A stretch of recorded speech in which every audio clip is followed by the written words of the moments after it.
घोडबंदर रोडचं नामांतर यमलोक मार्ग करा, मनोज प्रधान यांचा उपरोधिक टोला. नियमितपणे वाहतूक कोंडीत अडकलेल्या घोडबंदर रोडवरील विविध अपघातांमध्ये गेल्या 16 महिन्यात 27 जणांचा मृत्यू झालाय. त्यामुळे या मृत्यूमार्गाला वीर चिमाजी अप्पा यांचं नाव देऊन त्यांचा अवमान का करता असा संतप्त सवाल करून या रस्त्याचं नामांतर यमलोक मार्ग असं करावं असा उपरोधिक टोला राष्ट्रवादी काँग्रेस शरद पवार पक्षाचे जिल्हाध्यक्ष मनोज प्रधान यांनी लगावलाय.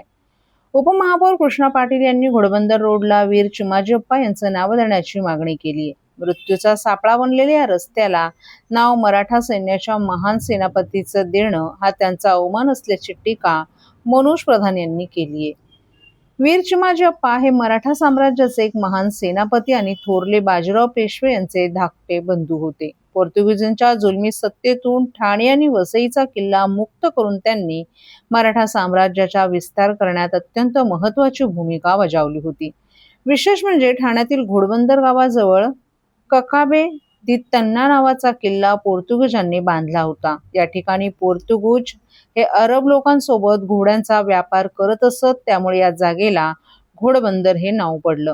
चिमाजी अप्पांच्या नेतृत्वाखालील मराठा सैन्याने या किल्ल्याला वेढा घालून 1737 मध्ये पोर्तुगीजांकडून हा प्रदेश ताब्यात घेतला. एकूणच पाहता या परिसराला वीर चिमाजी अप्पा यांच्या शौर्याचा इतिहास आहे. पोर्तुगीजांच्या जुमलातून मराठी माणसांची मुक्तता करण्यासाठी चिमाजी अप्पा यांनी लढा दिला होता. मात्र आता सत्तेवर असलेल्यांनी पोर्तुगीज आणि ब्रिटिशांप्रमाणेच घोडबंदर वासियांवर विविध माध्यमातून अन्याय करण्यास सुरुवात केली आहे. नवीन ठाणे म्हणून उदयास येत असलेल्या घोडबंदर रोडवरील मेट्रोचं काम, सर्व्हिस रोडवरचे उभारलेले मेट्रोचे पिलर आणि स्टेशन्स, बोगदा, खोदलेले रस्ते आणि अवजड वाहनांच्या वर्दळ, अरुंद रस्ते, रस्त्यांवरील खड्डे आणि सतत होणाऱ्या अपघातांमुळे रोजच वाहतुकीची कोंडी होते. कापूरबावडी, माजिवडा, गायमुख आणि मानपाडा येथे कोंडीची मोठी समस्या होत आहे. त्यातून ठाणेकरांचे हालच होतात. वीर चिमाजी अप्पा हयात असते तर त्यांना आपल्या जनतेचे हे हाल पाहावले नसत्याचंही त्यांनी मनोज प्रधान यांनी सांगितलं. त्यांनी पुन्हा एकदा ठाणेकरांचे हाल करणाऱ्यांवर आपली तलवार उगारली असती. त्यामुळे अशा रस्त्याला चिमाजी अप्पांचं नाव देऊन त्यांचा अवमान करण्याचा काय अधिकार आहे, असा संतप्त सवालही मनोज प्रधान यांनी केलाय. या मार्गावर वारंवार होणारे अपघात, त्यात मृत्यू पडणारे ठाणेकर आणि जायबंदी होणारी माणसं पाहता या रस्त्याचं खरं नाव यमलोक मार्ग असंच करायला हवं. त्यातून विकासाच्या नावाखाली शहराला सूज आणणाऱ्या प्रवृत्तीला अक्कल येईल, असा टोलाही प्रधान यांनी लगावलाय. माझे जुने मित्र ठाण्याचे उपमहापौर कृष्णा पाटील यांनी चिमाजी अप्पांच्या नावाने घोडबंदर रोडचं नामकरण करावं असं एक पत्र महापौरांना तर दिलंच आहे, पण मुख्यमंत्री आणि उपमुख्यमंत्र्यांनाही दिलंय. सर्वात प्रथम म्हणजे त्यांचे आभार मानायला हवे की आज कमीत कमी या घोडबंदर रोडचा उल्लेख तरी झाला सत्ताधाऱ्यांकडनं. घोडबंदर रोडवर सांगायचं झालं तर गेले 16 महिन्यामध्ये 27 लोक मरण पावलेत ऍक्सिडेंट्समध्ये. त्यामुळे कोणीतरी त्यांचा विचार तरी केला. पण माझं एक सल्ला आहे या प्रशासनाला की ह्याचं नाव यमाच्या नावाने आपण देऊया, यममार्ग. चिमाजी अप्पांच्या नावाने देऊन फायदा काय? आज जर त्या रस्त्यावरनं चिमाजी अप्पांना आत्ता द्यायची वेळ आली असती ना, तर त्यांना 4 तास लागते असते घोड्यावर जायला. आणि घोड्याचाच मार्ग आहे, अशाच पद्धतीने तो रस्ता बनलेला आहे. तुम्हाला जर खऱ्या अर्थाने सांगायचं तर ते जगात जिथे झालेलं नसेल ते या ठाणे शहरात घोडबंदर रोडवर झालंय. ते म्हणजे हायवे आणि सर्व्हिस रोडचं अमलगमेशन. असं जगात कुठे झालं नसेल की शहराच्या मध्यभागी हे अशा प्रकारचा हायवे विदाऊट सर्व्हिस रोड बनलाय. आणि त्याच्यामुळे हा मार्ग खऱ्या अर्थाने एक यम तिथे नांदत असतो, अशी माझी भावना आहे. आणि ह्याचं नाव आता चिमाजी अप्पांसारख्या एका थोर म्हणजे बाजीराव पेशव्यांचा धाकटा भाऊ, त्याच्या शौर्याच्या गाथा आपण सगळ्यांना ऐकलेल्या आहेत. त्यामुळे त्यांच्या नावाने काहीतरी आणखीन एक वास्तूचं आपण नाव त्यांच्या नावाने देऊया. पण ह्या घोडबंदर रोडला इथे घोड्यांचा बाजार व्हायचा म्हणून तो घोडबंदर रोड, अरब इथे यायचे घोडे घ्यायला म्हणून तो घोडबंदर रोड, आता हा यमाचा येणार जाणाराचा मार्ग आहे. जो रोज घरातनं निघतो तो रात्री घरी पोचेल की नाही हा संभ्रमच असतो, खऱ्या अर्थाने पोचेल की नाही. म्हणून याचं नाव आपण यममार्ग देऊया असं मी तुम्हाला सांगतो. सर्व नागरिकांना आवाहन करण्यात येत आहे की सध्या डासांमार्फत पसरणाऱ्या डेंग्यू या आजाराचा प्रसार रोखण्यासाठी प्रत्येकाने पुढील प्रमाणे कार्यवाही करावी. डेंग्यू आजार एडिस इजिप्ती हा डास चावल्याने होतो. या डासांची पैदास साचलेल्या किंवा साचवलेल्या स्वच्छ पाण्यामध्ये होते. 8 दिवसांपेक्षा जास्त दिवस पाणी उघडे व साचून राहिल्यास त्यात डास अंडी घालतात. अंड्यांच्या अळ्या तयार होऊन पुढे डास तयार होतात. यासाठी आपल्या घरातील पाणी साठे उदाहरणार्थ बॅरल्स, पिंपे, टाक्या, हौद, रांजणे इत्यादी दर आठवड्याला रिकामे करून घासून पुसून कोरडे करून पुन्हा भरावे. 1 दिवस कोरडा दिवस म्हणून पाळावा. पाणी साठ्यांना घट्ट झाकणे बसवावीत किंवा जुनी साडी, चादर, धोतर यांनी बांधून झाकून ठेवावीत, म्हणजे डास त्यात जाऊन अंडी घालणार नाहीत. घराच्या गच्चीवर, आजूबाजूला, अंगणात कोठेही पाणी साचू देऊ नये. भंगार सामान उघड्यावर टाकू नये. उदाहरणार्थ टायर्स, प्लास्टिक सामान, कुंड्या, टाकाऊ वस्तू इत्यादी. अशा सामानात पावसाचे पाणी साठून त्यात डेंग्यूच्या डासांची पैदास होते. घरातील कूलर्स, फ्रीजच्या पाठीमागील ट्रे हे देखील वेळोवेळी कोरडे करावेत. लक्षात ठेवा, नुसत्या फवारणीने डास घनता कमी होत नाही, तर त्यासाठी डास पैदास ठिकाणे नष्ट करणे ही आपल्या सर्वांची जबाबदारी आहे. कोणताही ताप अंगावर न काढता जवळच्या शासकीय रुग्णालयात मोफत औषधोपचार घ्या. अशा प्रकारे नागरिकांनी सहकार्य केल्यास डेंग्यूचा प्रसार रोखणे सहज शक्य आहे.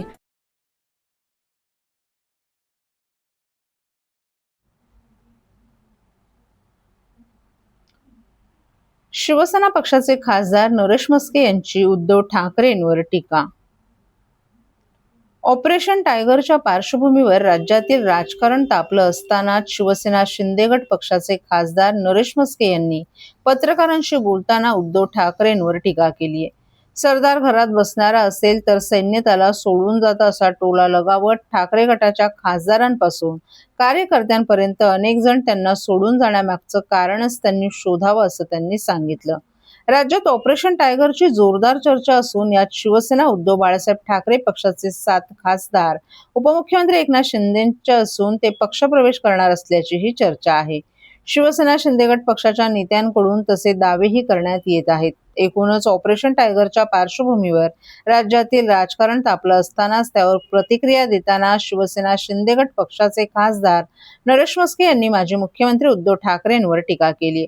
उद्धव ठाकरे यांचे केवळ खासदारच नव्हे तर आमदार, नगरसेवक आणि कार्यकर्तेही नाराज असून अनेक जण त्यांची साथ सोडत आहेत. याचं कारण आम्हाला विचारण्यापेक्षा त्यांनाच विचारायला हवं अशी टीकाही म्हस्के यांनी केली आहे. एखादा खासदार आपल्या मतदारसंघातील कामांसाठी केंद्र सरकारमधील मंत्र्यांना भेटत असेल तर त्यात गैर काय आहे? संबंधित मंत्री हे महाराष्ट्रातील मंत्री असून मतदारसंघातील प्रश्न घेऊन त्यांच्याकडे जाणं स्वाभाविक आहे. त्यानंतर जर कोणी उद्धव ठाकरेंची साथ सोडत असेल तर त्यासाठी आम्हाला जबाबदार धरता येणार नसल्याचंही म्हस्के यांनी सांगितलं. स्वर्गीय बाळासाहेब ठाकरे यांच्या हिंदुत्वाच्या विचारांना सोडून उद्धव ठाकरे काँग्रेस सोबत गेले, परंतु शिवसैनिकांची विचारधारा हिंदुत्वाची आहे. त्यांना काँग्रेसच्या विचारांशी कधीही आपुलकी वाटू शकत नाही. दुसरीकडे उपमुख्यमंत्री एकनाथ शिंदे हे हिंदुत्वाच्या विचारांसाठी आणि कार्यकर्त्यांसाठी 24 तास काम करत असल्यानं अनेक जण त्यांच्याशी जोडले जात आहेत. त्यासाठी आम्हाला ईडी किंवा सीबीआयची धमकी देऊन त्यांना पक्षात घेण्याची गरज नसल्याचंही त्यांनी स्पष्ट केले.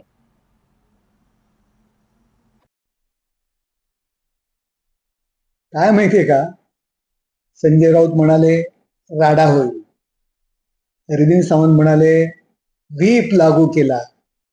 अहो, हा व्हीप जी अँटी डिफेक्शन लॉ आहे, 10वी अनुसूची संविधानामध्ये, व्हीपचं उल्लंघन केल्यास कारवाई होते. ते कुठे होते माहितीये का? प्रामुख्याने संसदेचं जे कामकाज असतं ना आणि विधिमंडळातील संसदेतलं मतदान, या संदर्भात हा व्हीप लागू होतो. महत्वाच्या विधेयकांवरती जे मतदान होतं त्यावेळी अविश्वासाचा ठराव, विश्वासदर्शकाचा ठराव, सरकार अर्थसंकल्प विनियोग विधेयक, अशा काही गोष्टींवर हा व्हीप लागू होतो. संसदेच्या अंतर्गत कामावरती हा व्हीप लागू होतो 10वी अनुसूचीनुसार. कशाला धमक्या देत आहे? एवढे काय कोण दुधकुळे नाही आहे तो. सगळ्यांना कायदा कळतो, फक्त अरविंद सावंतांनाच कळतो असं नाही. पक्षाच्या बाहेरील कामकाजासंदर्भात हा व्हीप लागू होत नाही. त्याच्यामुळे या पोकळ धमक्या जे काही त्या खासदारांना देत आहेत, शिवीगाळी करून झालं, आता हे नको त्या धमक्या देत आहेत. ते खासदार म्हणाले का आम्ही पक्ष बदलतोय, आम्ही तुम्हाला सोडतोय? कशाला धमक्या देताय? खोट्या खोट्या धमक्या कशाला देताय? थोडा कायद्याचा अभ्यास करा आणि नंतर कृतीमध्ये आणा.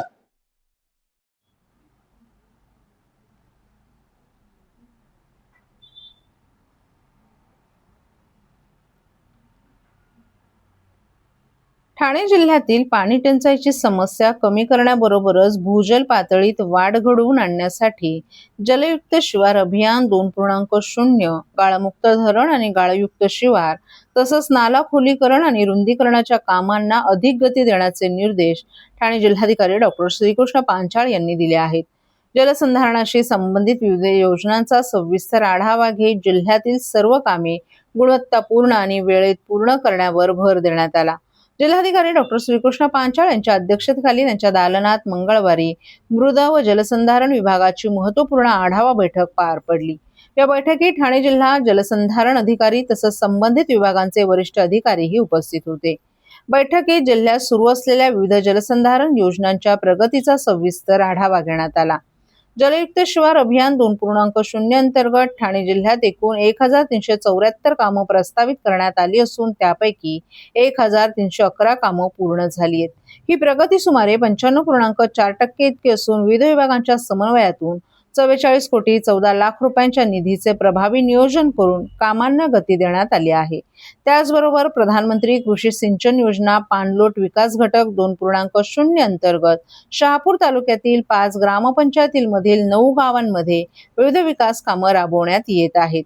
तसंच नाला खोलीकरण, रुंदीकरण या महत्त्वपूर्ण योजनांचाही सविस्तर आढावा यावेळी घेण्यात आला. जलसाठ्यांमधील गाळ काढल्यानं जलसंधारण क्षमता वाढण्यास मदत होते. त्यामुळे 10 वर्षांपेक्षा जुन्या जलसाठ्यांमधील गाळ काढण्यासाठी स्थानिक शेतकऱ्यांनी सक्रिय सहभाग घ्यावा असं आवाहन जिल्हाधिकारी डॉक्टर पांचाळ यांनी केले. तसंच 2025-26 या कालावधीत ठाणे जिल्ह्यातील 16 जलसाठ्यांमधून तब्बल 45,717 घनमीटर गाळ काढण्यात आला आहे. आगामी 2026-27 साठी जिल्ह्यातील 68 कामांना प्रशासकीय मान्यता मिळाली असून येत्या 15 जुलैपूर्वी आणखी 20 कामं पूर्ण करण्याचं नियोजन करण्यात आले. मुरबाड तालुक्यातील वैशाखरे येथील पाझर तलावातून गाळ काढण्याचं काम सध्या वेगानं सुरू असून मांडवत आणि जायगाव परिसरातील नाला खोलीकरण आणि रुंदीकरणाची कामंही प्रगतीपथावर आहेत. या सर्व कामांची माहिती आणि प्रगतीची नोंद अवनी ॲपवर नियमितपणे अद्ययावत करण्यात येत आहे. पावसाळ्याचा कालावधी लक्षात घेता तांत्रिक आणि प्रशासकीय अडचणी तातडीने दूर करून सर्व जलसंधारण कामं निश्चित वेळेत आणि उच्च गुणवत्तेसह पूर्ण करण्यात यावीत असे निर्देशही जिल्हाधिकारी डॉक्टर श्रीकृष्ण पांचाळ यांनी संबंधित यंत्रणांना दिले आहेत. वाहतूक ऑपरेटरसाठी व्यावसायिक वाहने खरेदी करण्यासाठी सोपी आणि विश्वासार्ह कर्ज सुविधा. कर्ज मर्यादा 1 कोटी रुपयांपर्यंत, 5 वर्षांची परतफेडीची मुदत, आकर्षक व्याजदर. TJSB fleet term loan, TJSB सहकारी बँक लिमिटेड, भरोसे का बँक, भविष्य का bank. Asset backed credit loan, व्यवसाय आणि आर्थिक गरजांसाठी मालमत्तेवर आधारित कर्ज. कर्ज मर्यादा 5 कोटींपर्यंत, 120 महिन्यांचा परतफेडीचा कालावधी. विश्वासार्ह वित्तीय भागीदार तुमच्या प्रगतीसाठी. TJSB asset backed credit loan, TJSB सहकारी बँक लिमिटेड, भरोसे का बँक, भविष्य का बँक. तुमच्या व्यवसायासाठी खेळते भांडवल, क्षमता विस्तार, आधुनिकीकरण आणि यंत्रसामग्री खरेदीसाठी विश्वसनीय ओव्हरड्राफ्ट सुविधा. कर्ज मर्यादा 7 कोटींपर्यंत, जलद मंजुरी, 120 महिन्यांचा परतफेडीचा कालावधी. TJSB ODS drop against property, TJSB सहकारी बँक लिमिटेड, भरोसे का बँक, भविष्य का बँक.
नालेसफाईच्या कामांवर सत्ताधारीच नाराज.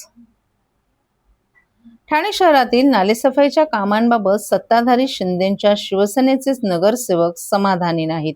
माजी महापौर मीनाक्षी शिंदे यांनी प्रशासन आणि कंत्राटदारांवर अप्रत्यक्ष नाराजी व्यक्त केली आहे. नालेसफाईच्या कामांबाबत सर्वपक्षीय नगरसेवकांकडून तक्रारी येत आहेत. अनेक ठिकाणी कंत्राटदारांनी कामं अपूर्ण ठेवली असून अपेक्षित दर्जाची नालेसफाई झाली नसल्याचा गंभीर आरोप माजी महापौर मीनाक्षी शिंदे यांनी केला आहे. आजची बैठक होती त्यामध्ये काय नेमकं समोर आलं, नालेसफाई झाली आहे की नाही झाली? मला असं वाटतं की नगरसेवकांनी त्यांच्या स्तरावरती त्या उपाययोजना करायला घेतलेल्या आहेत. ज्या ठिकाणी कॉन्ट्रॅक्ट ज्याला लागलेलं आहे आणि त्यांनी जर कामं पूर्ण केली नसतील तर सहाय्यक आयुक्त असतील, महापौर असतील, ह्यांच्याकडे ती मागणी केलेली आहे. आणि नाला संपूर्ण, कारण मला माहिती आहे की कॉन्ट्रॅक्टर वर्षानुवर्ष पहिला पाऊस पडण्याची वाट बघत असतात, कारण त्यांचं अर्धं काम सोपं होऊन जातं. पण बऱ्याच ठिकाणी त्यांनी नालेसफाई केलेली नाही हे दिसून येते आणि सर्व पक्ष याच्यासाठी मला असं वाटतं विरोधातच बोलतील. अल निनोचा इफेक्ट होणार आहे, पाऊस कमी पडला तर